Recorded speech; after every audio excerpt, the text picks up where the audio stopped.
Berwisata di Yogyakarta dan sekitarnya pada umumnya tak lepas dari tempat-tempat bersejarah populer.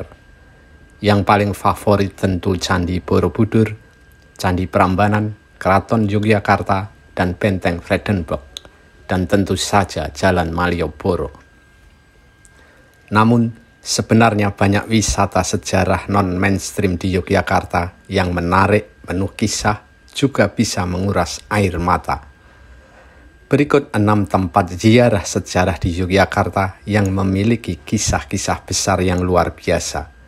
Dari petilasan Ki Ageng Mangir, Goa Selarong, Makam Raja Kota Gede, Keraton Kerto, dan Keraton Pleret. Terakhir dan tak kalah menarik adalah Makam Ratu Malang yang kisahnya mengiris hati.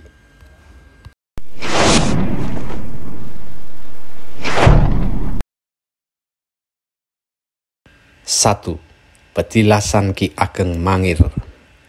Ki Ageng Mangir adalah pemimpin Pedukuhan Mangir yang letaknya sebelah timur Kaliprogo. Pedukuhan ini didirikan oleh Raden Wonoboyo. Ia merupakan putra Raden Lembu Amisani, keturunan Raja Majapahit terakhir Brawijaya V. Setelah Pedukuhan berkembang, Raden Wonoboyo memilih lengser ke Prabon dan bertapa. Posisi pemimpin Pedukuhan Mangir diberikan kepada anaknya, kemudian berlanjut ke cucu Raden Wonoboyo, Ki Joko Mangir. Nah, pada masa kepemimpinan Ki Joko Mangir inilah Mataram Islam yang didirikan Panembahan Senopati pada tahun 1586 sudah semakin besar. Namun Ki Ageng Mangir tak mau tunduk kepada Mataram. Bahkan ia menantang Panembahan Senopati untuk berduel.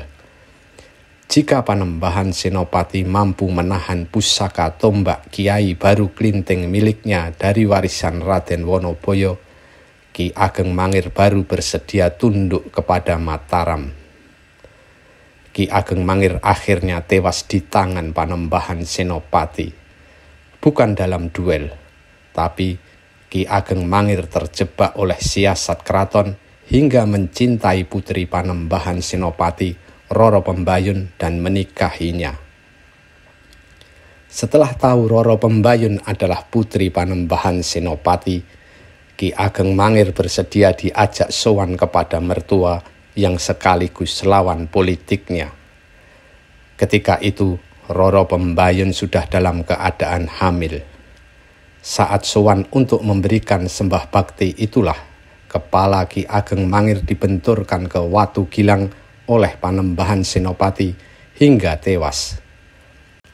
Kisah ini menjadi sangat legendaris dan populer, bahkan beberapa kali diangkat dalam kisah ketoprak. Setelah kematian Ki Ageng Mangir, Pedukuhan Mangir pun semakin surut dan tak berkembang. Namun, petilasan Ki Ageng Mangir sampai kini masih tersisa. Ada 2 tempat utama petilasan Ki Ageng Mangir. Di sebelah utara, terdapat batu di bawah pohon randu alas. Diyakini masyarakat sekitar, disitulah tempat tinggal Ki Ageng Mangir. Dari situ ke arah selatan, sekitar 200 meter, terdapat padepokan. Padepokan yang dikelilingi pagar tembok batu bata itu terdapat pura atau altar bernuansa Hindu. Letak petilasan Ki Ageng Mangir di Desa Sendang Sari, Kecamatan Pajangan, Kabupaten Bantul. Tempat ini berada di tengah pedesaan yang masih bernuansa tradisional. Belakangan, banyak para pesepeda yang suka goes ke daerah ini untuk mengenal petilasan Ki Ageng Mangir.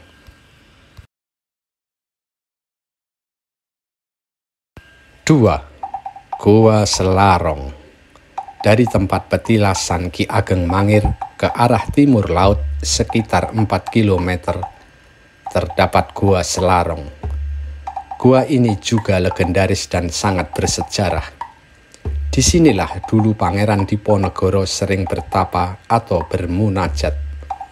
Ketika wilayah Pangeran Diponegoro di daerah Tegalrejo diserang kompeni pada tanggal 20 Juni 1825, Pangeran Diponegoro pindah ke Gua Selarong.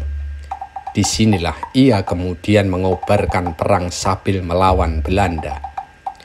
Gua Selarong yang tadinya merupakan tempat pertapaan Pangeran Diponegoro sejak itu berubah menjadi pusat gerilya.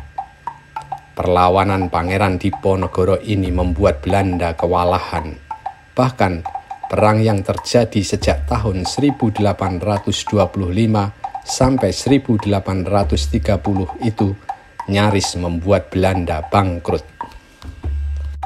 Namun dengan kelicikannya, Belanda akhirnya menangkap Pangeran Diponegoro pada tanggal 28 Maret 1830 dalam acara yang dibungkus silaturahim Lebaran di Magelang. Meski begitu, perlawanan Pangeran Diponegoro itu menumbuhkan kepercayaan diri bangsa Indonesia, juga memberi inspirasi serta menyebar bibit-bibit patriotisme. Gua Selarong berada di tebing Bukit Kapur. Kini sudah diberi tangga untuk memudahkan wisatawan menuju gua. Ada dua gua yang diberi nama Gua Putri dan Gua Kakung. Gua ini dekat pusat kerajinan keramik Kasongan yang jaraknya sekitar 4 km. Tepatnya, gua ini berada di Dusun Kembang Putihan, Desa Gua Sari, Kecamatan Pajangan, Kabupaten Bantul. 3. Makam Raja Mataram di Kota Gede. Makam Raja-Raja Mataram di Kota Gede tak sekadar makam. Di sini juga bekas alas Mentaok, hutan yang dibabat dan kemudian menjadi keraton pertama Mataram Islam yang didirikan Panembahan Senopati alias Danang Sutawijaya pada tahun 1586. Ada dua kompleks makam Raja-Raja Mataram, satu di Imogiri dan dua di Kota Gede. Jika di Imogiri berada di bukit, sedangkan makam Raja Mataram di Kota Gede berada di bekas kompleks kerajaan Mataram Islam.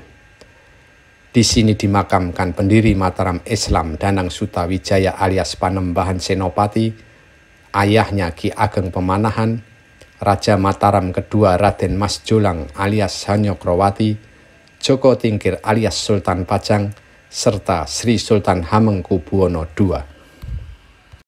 Hampir sepanjang waktu, banyak peziarah yang datang ke makam Raja Mataram di Kota Gede dari berbagai daerah, baik rakyat biasa, pengusaha, maupun politisi. Kecuali bulan Ramadan, makam ditutup untuk umum. Untuk masuk ke dalam makam harus menggunakan pakaian adat. Wanita memakai jarik dan kemben, sedangkan untuk pria memakai pakaian beskap dan kain jarik, serta belangkon atau pakaian seperti abdi dalem. Perlengkapan bisa membawa sendiri atau menyewa di sekretariatan makam. Untuk umum, makam dibuka pada hari Senin, Kamis, Jumat, dan Minggu, mulai pukul 1 siang sampai 4 sore. Selain makam para raja-raja, juga ada beberapa kompleks termasuk Sendang Kakung dan Sendang Keputren. Di sebelah kanan terdapat Masjid Gede Mataram. Masjid ini letaknya tak berubah sejak berdirinya Mataram Islam dan sampai sekarang masih difungsikan. Letak makam ini berada di sebelah selatan Pasar Kota Gede, jaraknya hanya sekitar 200 meter. 4. Keraton Kerto. Situs Kerto merupakan keraton kedua Mataram Islam yang didirikan oleh Sultan Agung. Setelah Raja kedua Mataram, Hanyokrowati tutup usia pada tahun 1613, Sultan Agung bertahta. Ia merasa keraton di Kota Gede terlalu kecil dan penduduknya sudah padat sehingga sulit untuk pengembangan.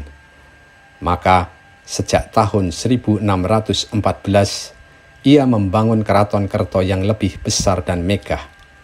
Letaknya sekitar 7 km ke arah selatan dari Kota Gede. Keraton ini benar-benar selesai dan ditempati Sultan Agung pada tahun 1622. Sejak itu, Ia berkerajaan di Keraton Kerto dan mulai mengembangkan ekspansinya. Dari sini pula ia menyusun kekuatan untuk menyerang markas VOC di Batavia pada tahun 1628 dan tahun 1629. Sayang sekali, keraton ini kini sudah rata dan sebagian besar tempatnya sudah menjadi pemukiman penduduk. Dinas Kebudayaan Daerah Istimewa Yogyakarta sudah melakukan pembebasan tanah yang diperkirakan bekas tempat Siti Hinggil. Di situ terdapat 2 ompak batu andesit, beberapa reruntuhan bangunan dari batu bata merah, juga susunan tangga batu andesit, bekas pintu masuk ke Siti Hinggil. Kondisinya memang memprihatinkan karena kerajaan sebesar itu kini sudah rata dan peninggalannya tinggal 2 ompak dan sedikit reruntuhan batu andesit dan batu bata merah. Namun, tempat ini menyimpan sejarah besar bangsa Indonesia. Ada rencana akan terus diekskavasi dan dibangun lebih baik. Situs Kerto terletak di Dusun Kerto, Desa Pleret, Kecamatan Pleret, Kabupaten Bantul. Dari lapangan sepak bola Pleret sebelah timur, belok ke selatan, situs Kerto berada sekitar 1 km dari lapangan itu. 5. Keraton Pleret. Keraton Pleret dibangun oleh penerus Sultan Agung Amangkurat I. Ia tak mau berkerajaan di Keraton Kerto, sehingga begitu setahun menjadi raja, ia memerintahkan rakyatnya untuk membangun keraton di Pleret yang letaknya sebelah timur Keraton Kerto dan hanya berjarak 2 km. Diperkirakan bahan-bahan bangunan Keraton Kerto diangkut untuk membangun Keraton Pleret, sehingga akhirnya Keraton Kerto rata dan tak terurus serta terbengkalai. Keraton Pleret menjadi awal kehancuran Mataram Islam. Amangkurat I dikenal lalim dan kejam, bahkan putranya sendiri, Raden Mas Rahmat alias Pangeran Adipati Anom, berselisih paham hingga sempat bersekongkol dengan Raden Trunojoyo dari Madura untuk menggulingkan Amangkurat I. Trunojoyo akhirnya menyerang Keraton Pleret dan mampu menguasainya pada tahun 1677.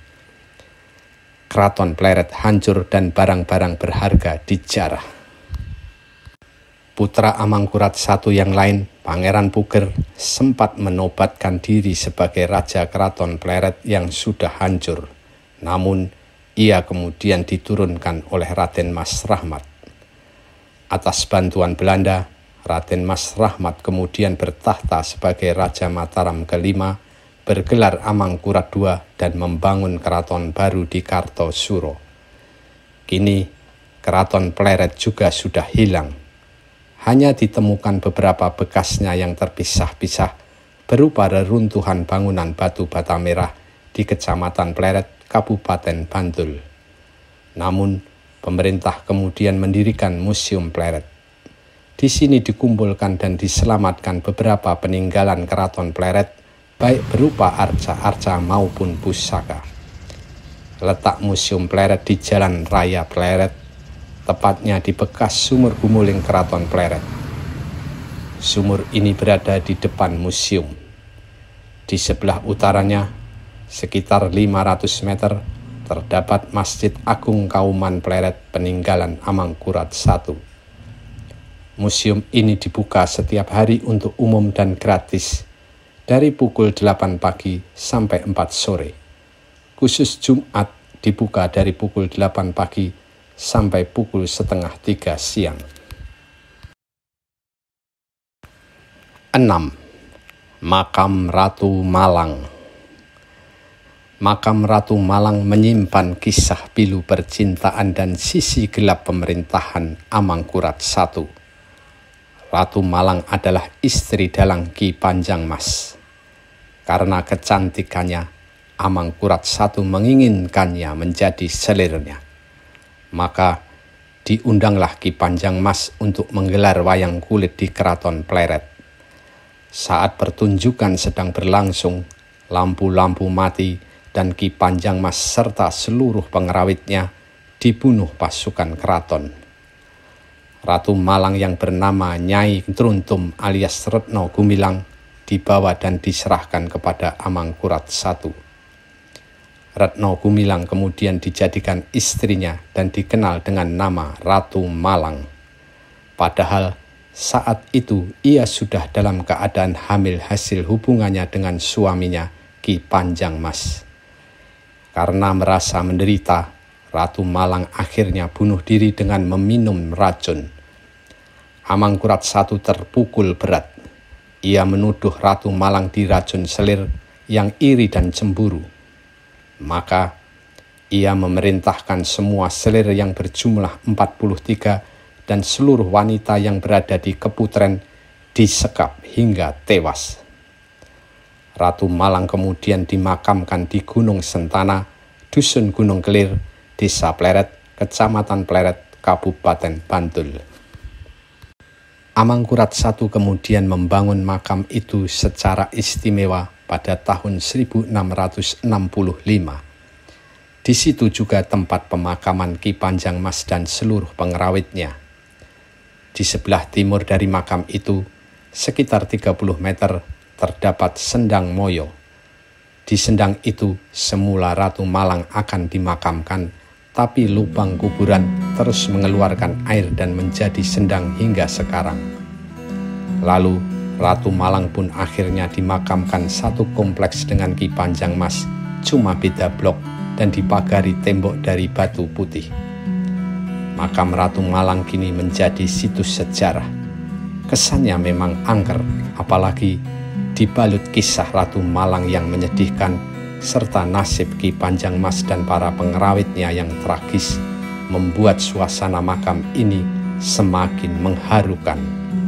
Seolah darah dan air mata menjadi tinta yang menggores dan menuliskan ratapan di setiap pusara, juga tembok-temboknya. Berwisata non-mainstream di Yogyakarta memang butuh sedikit petualangan. Namun, justru di situ kita akan mendapatkan pengalaman baru, tempat-tempat yang unik, juga kisah-kisah tak terduga dan memperkaya khasanah.